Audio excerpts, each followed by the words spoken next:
सगाई से बच के भागने के लिए मैंने काफी सोचकर एक प्लान बनाया था, लेकिन ऊपर वाले का कोई और ही प्लान था। वीरा सिंह के आदमी जो घर में घुसे थे, उन्हें लगा कि विनय वो लड़का है जिससे देवराज की बहन की शादी होने वाली है। तू ही दूल्हा है ना बे? तू ही है ना? ये साला देवराज की बहन से शादी करके घर का जमाई बन जाएगा। मार दो साले को, खत्म कर दो इसे।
तुझे यहाँ अंदर किसने आने दिया? नाम बता, किसने?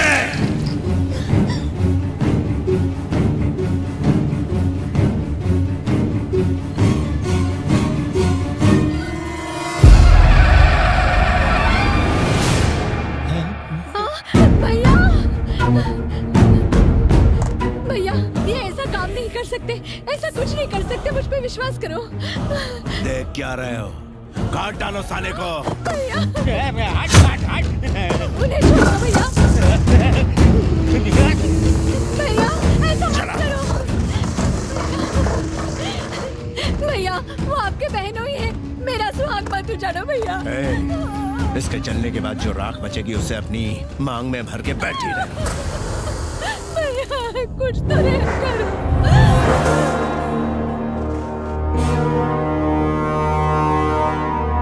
बड़ी, तुम जानते नहीं उसने क्या किया? घर के दरवाजे खोल के उसने दुश्मनों को अंदर घुसने दिया। अगर आज वो दरवाजा नहीं खोलता तो कल कोई दीवार तोड़ के अंदर आ जाता।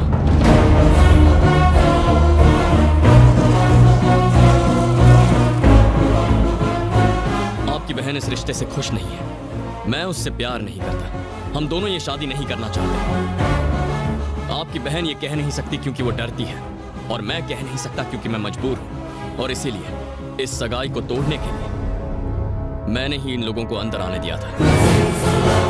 मैंने शर्त लगाई थी कि आपसे पेपर्स निकाल कर रहूंगा, इसीलिए मैं खामोश रहा। लेकिन अगर आप पेट्रोल डालकर किसी बेगुनाह को जलाएंगे तो मैं चुप नहीं रहूंगा। चलो ये खत्म करते हैं।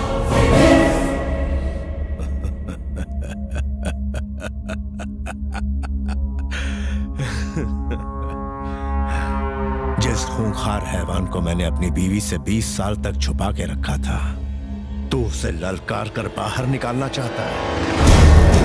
बेड़ियां टूटने के बाद क्या होगा ये देखना चाहता है?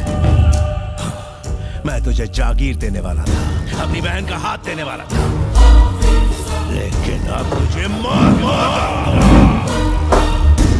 दो सवाल इंसान के मन में हमेशा उठते हैं, हम क्यों पैदा हुए, हम कब मरेंगे। पहले सवाल का जवाब ढूंढने की जरूरत नहीं, दूसरे का जवाब ढूंढने के बारे में हम सोचते नहीं।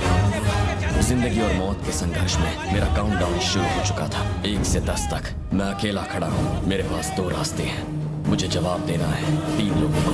4 हफ्तों पहले मैंने एक चुनौती ली थी, 5000 लोगों से भरा एक गांव, एक गुंडा जिसके 600 सिपाही हैं और जो अपनी बहन की शादी उसकी मर्जी के खिलाफ मुझसे करना चाहता है।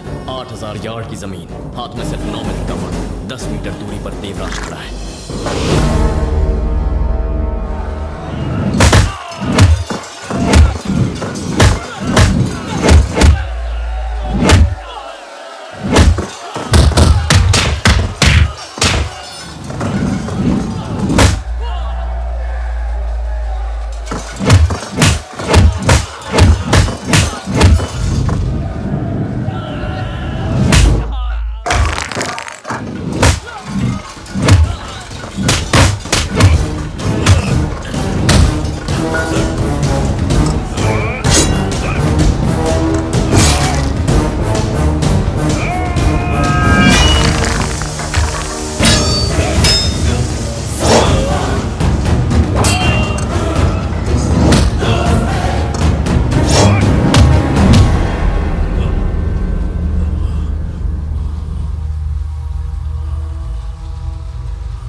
ये क्या हुआ बेटा? कुछ तो बोलो बेटा। तेरे सिवा मेरा है ही कौन? मेरे बच्चे।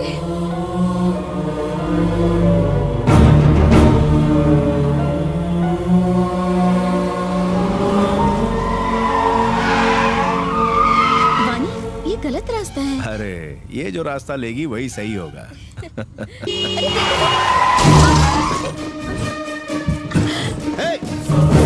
देखिए सर, गलती हो गई, माफ कर दीजिए please. No no, it's all right. नई कार है बेटा, थोड़ा संभाल के चलाना चाहिए। ओहो, पंपर अटक गया है, जरा पीछे ले। जी जी, मैं करता हूँ। हाँ, तुम यहीं रुको। धक्का दूं? हाँ जी। पीछे जाओ। हाँ। ए, हटाओ!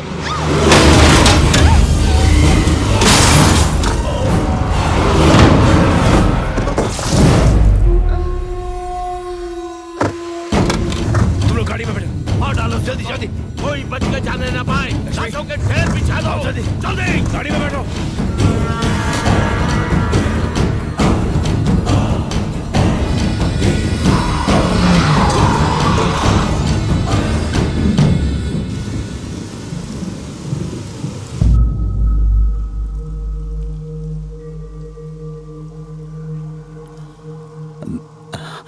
वीना, वो बिल्कुल ठीक है अंकल,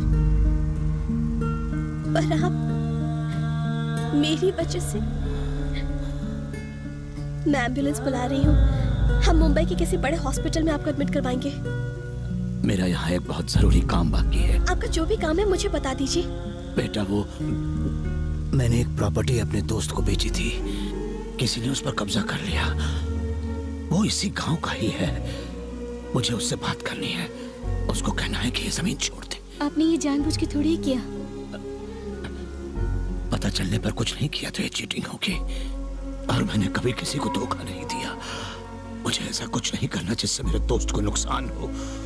मुझे उससे बात करनी है। आपके साथ ये किसने किया है? आप बस नाम बता दीजिए, मेरे भैया यहाँ सब कुछ संभाल लेंगे।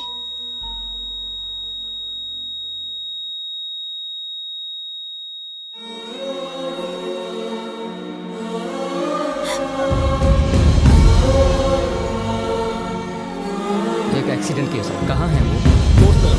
मुझे उनका बयान लेना होगा। उनकी हालत बहुत खराब है। पुलिस अगर आपको ले गई दीदी तो दादा हमें जान से मार डालेंगे। जल्दी चलिए।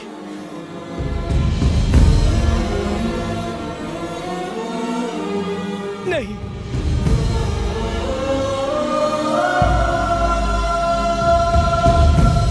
तुम्हारे पापा मेरी वजह से मारे गए। अब मेरे लिए तुम जान मत देना। उस हादसे के बाद से हर रोज मैं ये बोझ अपने सीने पर लेकर जी रही हूँ। अब मैं और नहीं सह सकती हूँ। नहीं भैया, इसे छोड़ दो। देवराज, चाकू के वार से कहानी खत्म होती है। चाकू नीचे फेंक दो और एक नई कहानी शुरू करो।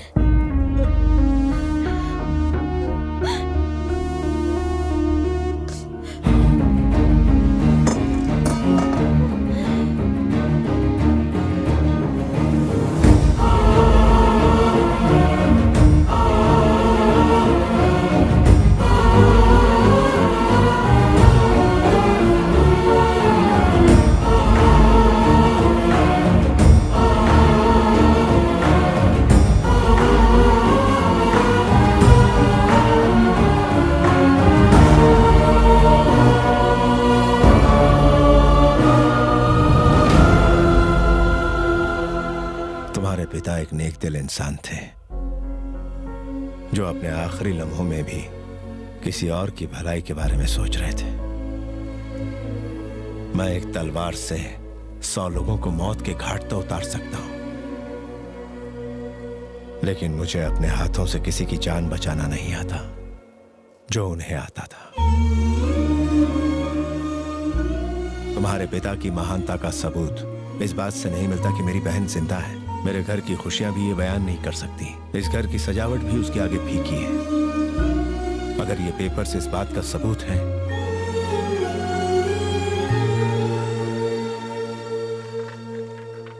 तो रख लो इसे। मैं कोई एहसान नहीं कर रहा, ये तुम्हारा हक है।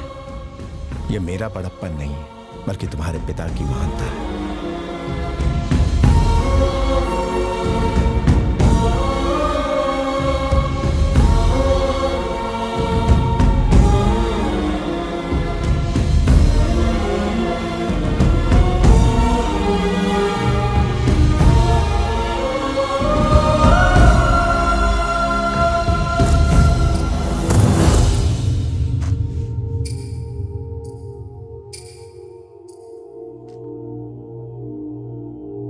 ठीक 12 बज रहे हैं। तुम्हारी मोहलत खत्म हुई। इन पेपर्स के लिए मैंने अपनी बेटी को खतरे में डाला, अपनी पत्नी से परायों जैसा बर्ताव किया। मुझ जैसे नीच की वजह से तुम्हारे पिता मारे गए, मुझ नालायक की वजह से। पछतावा होना ही सबसे बड़ी बात है जी। देखा तुमने, जिस पत्नी ने मुझसे 15 सालों में एक शब्द तक नहीं कहा, वो मुझसे बात कर रही है। ये सब तुम्हारे पिता की वजह से हुआ है। वो महान थे।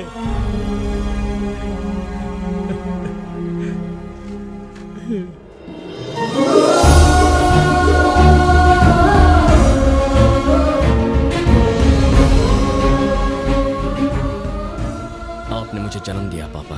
आपने उस लड़की को एक नई जिंदगी दी। जो आदमी आपसे नफरत करता था वो आज आपके गुण गा रहा है। आपने मेरा मिलन उस लड़की से कराया जो मुझे बहुत चाहती है। अगर हम दूसरों का भला करें तो हमारा अच्छा ही होगा।